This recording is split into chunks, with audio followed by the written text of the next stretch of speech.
Urbacide pour urbanisme citoyen. Alors c'est un jeu de plateau.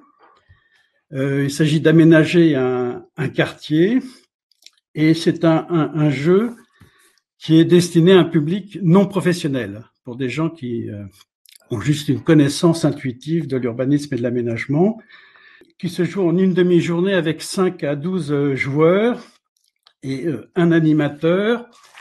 Et les objectifs, c'est de faire comprendre l'économie de l'aménagement, les logiques des acteurs de l'aménagement, privés et publics, et puis de montrer la nécessité d'organiser l'espace urbain. Parce que si on joue simplement sans se préoccuper d'urbanisme, on va bien s'amuser, mais on va faire n'importe quoi. Ceci dit, c'est une méthode pédagogique, pédagogie par l'erreur. Alors, il s'agit aussi de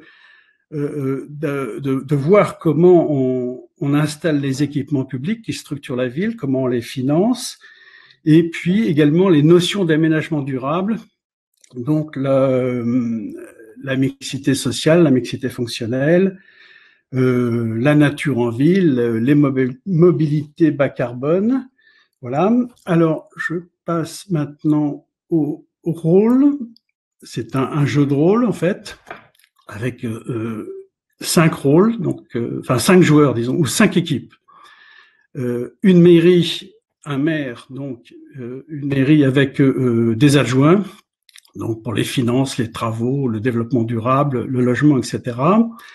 Et des entrepreneurs, donc il y a 4 entrepreneurs ou 4 équipes d'entrepreneurs qui peuvent être des opérateurs urbains, donc aménageurs, promoteurs, mais qui peuvent aussi installer des activités, donc des commerces, des services, voire des industries.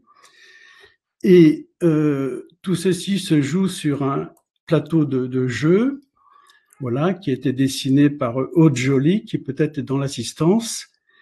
Et pour le moment, c'est un premier plateau de jeu. Il pourrait y en avoir d'autres, puisque vous avez vu, c'est un plexiglas, donc et on peut mettre en dessous des plans différents.